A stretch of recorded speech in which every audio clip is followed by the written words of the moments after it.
हम लोग इस वीडियो में देखेंगे इंग्लिश रीडर। ये क्लास 7th की इंग्लिश की बुक है बच्चों। तो इसमें बच्चों आज हम लोग देखेंगे इस वीडियो में लेसन 8 महात्मा गांधी।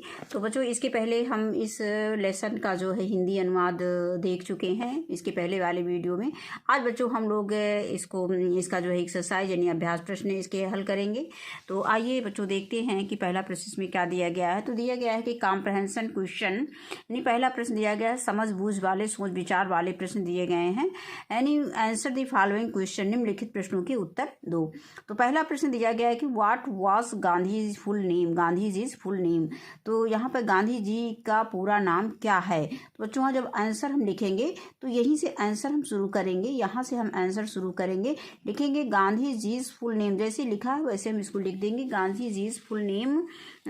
फिर हम यहाँ से लिखेंगे कि वाज मोहनदास करमचंद गांधी। बस इतना हमको इसमें आंसर में लिखना है। और अगर बच्चों नहीं समझ में आ रहा है तो इसका उत्तर हमने इसको लिख रखा है, इसको देख लीजिए।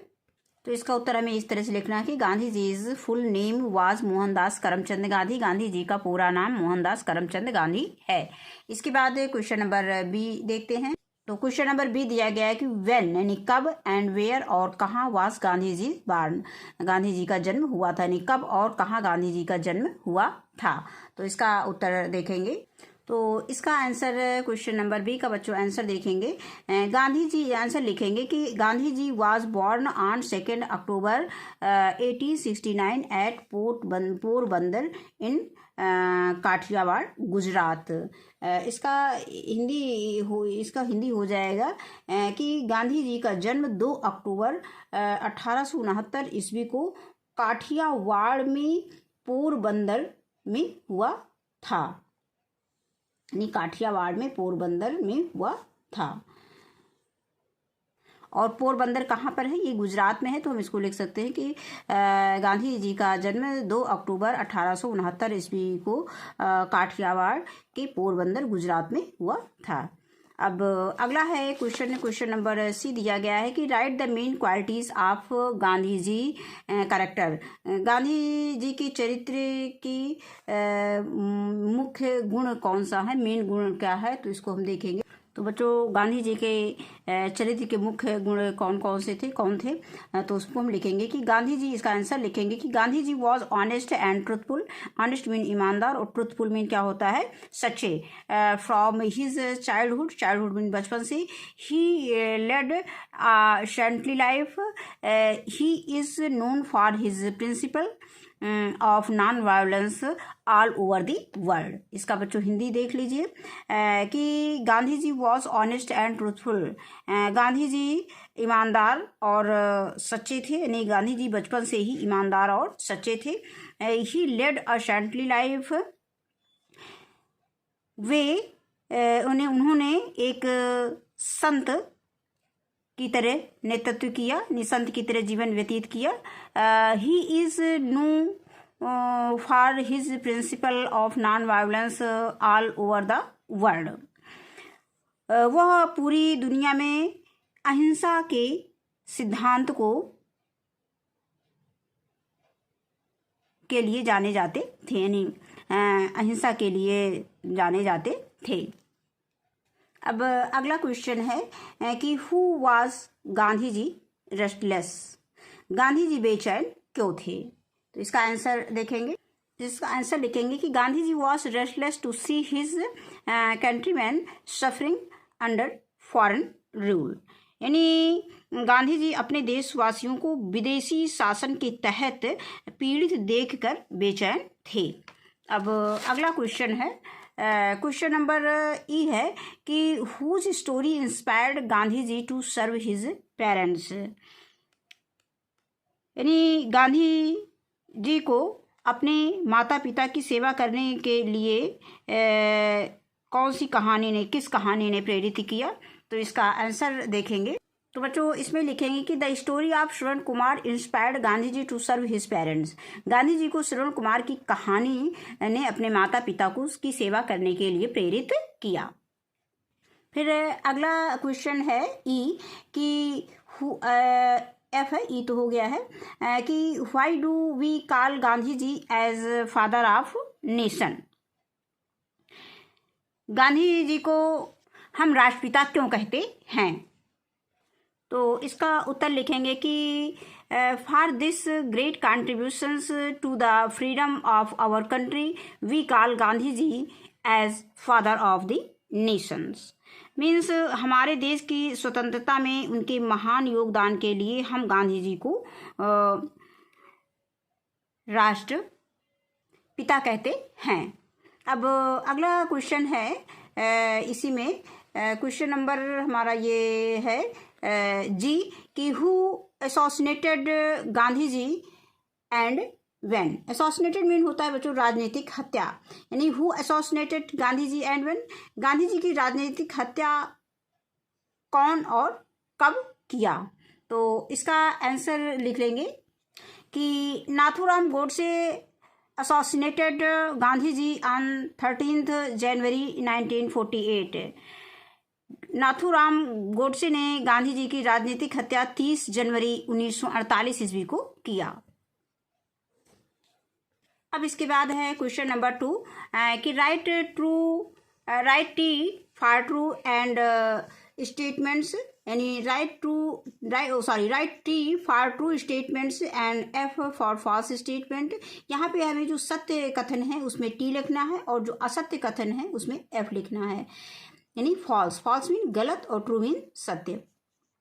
अब यहाँ ये दिया गया है कि Mahatma Gandhi was born on 2 नवंबर 1869। तो गांधी जी का जन्म 2 नवंबर 1869 ईस्वी को हुआ था। तो ये सेंटेंस हमारा गलत है, तो इसमें हम क्या कर देंगे, इसमें क्रॉस का निशान लगा देंगे। अब अगला है कि his mother's name was Shantibai. तो यहाँ पे दिया गया है कि his mother's name was Shantibai, उनकी माता का नाम शांतिबाई था। तो ये भी हमारा कथन गलत है, क्योंकि उनकी माता का नाम महात्मा गांधी यानी गांधी जी के माता का नाम पुतलीबाई था। तो इसमें भी हम असत्य कर देंगे। आगे दिया गया है कि he was honest and truthful since his childhood. वे बचपन से ही ईमानदार और सच्चे थे, ये सही है। अगला है 13th January is celebrated as martyrs day in India, यानी 30 जनवरी को भारत में शहीद दिवस के रूप में मनाया जाता है। तो ये कथन सत्य है, तो इसमें हम ट्रू लगा देंगे, टी लगा देंगे, ट्रू लिख देंगे। अब यहाँ पे इसमें हमने गलत राइट रॉन्ग कर दिया है। तो यहाँ पे बच्चों हमें लिखना है, इसके लिए रॉन्ग लिखना है यानी फॉल्स लिखना है। यहाँ पे हमें फॉल्स लिखना है और यहाँ पे ट्रू लिखना है, यहाँ पे ट्रू लिखना है। ठीक है, ये चिन्हों का हमें प्रयोग नहीं करना है। अब इसके बाद अगला आता है क्वेश्चन की right the opposites of the following words. Opposite mean बच्चों क्या होता है, विलोम शब्द होता है कि निम्नलिखित शब्दों के विलोम शब्द लिखो। तो ऑनेस्ट मीन होता है, ऑनेस्ट मीन ईमानदार होता है और डिसऑनेस्ट मीन बेईमान होता है। पुअर मीन गरीब, तो पुअर का विलोम में हो जाएगा, अपोजिट हो जाएगा रिच यानी अमीर हो जाएगा। जस्टिस का होता है न्याय और इनजस्टिस का अन्याय हो जाएगा। हैप्पीनेस मीन प्रसन्नता होता है, अनहैप्पीनेस मीन अप्रसन्नता हो गया। काइंड मीन दयालु होता है, अनकाइंड मीन होता है दुष्ट कह सकते हो। और इसके बाद आता है इक्वल मीन समान और अनइक्वल मीन असमान। डार्क मीन अंधेरा होता है, लाइट मीन उजाला होता है। नेसेसरी मीन आवश्यक होता है, अननेसेसरी मीन अनावश्यक होता है।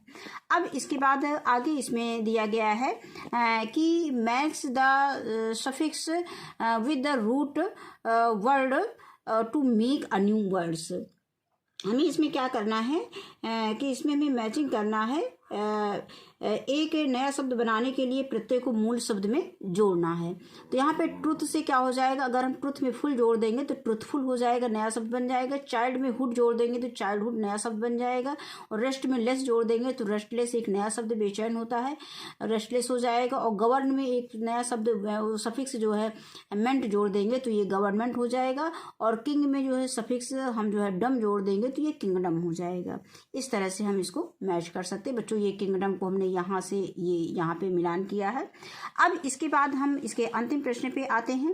तो अंतिम प्रश्न इसमें दिया गया है कि using the tables frame questions, यानी टेबल फ्रेम क्वेश्चंस का प्रयोग करते हुए write the suitable yes or no answers below them. नीचे हमें यस आर नो में इसका आंसर देना है जो सारणी में दिया गया है। तो दिया गया है कि डज, फिर दिया है कि a bird, birds, a cat, फिर यस करके फ्लाई दिया है, फिर यस दिया है, इट डज नॉट।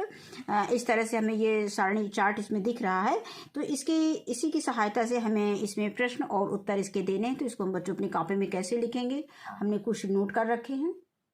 तो बच्चों उदाहरण के लिए आप देख सकते हो कि डज अ बर्ड फ्लाई, तो आप इसका उत्तर दोगे यस इट डज, यानी यहाँ डज अ बर्ड फ्लाई, क्या चिड़िया उड़ सकती है, तो या डज अ बर्ड फ्लाई, क्या चिड़िया उड़ती है, तो यस इट डज, हाँ ये उड़ती है। फिर आगे है डज अ कैट फ्लाई, क्या बिल्ली उड़ती है, नो इट डज नॉट, ये नहीं उड़ती है।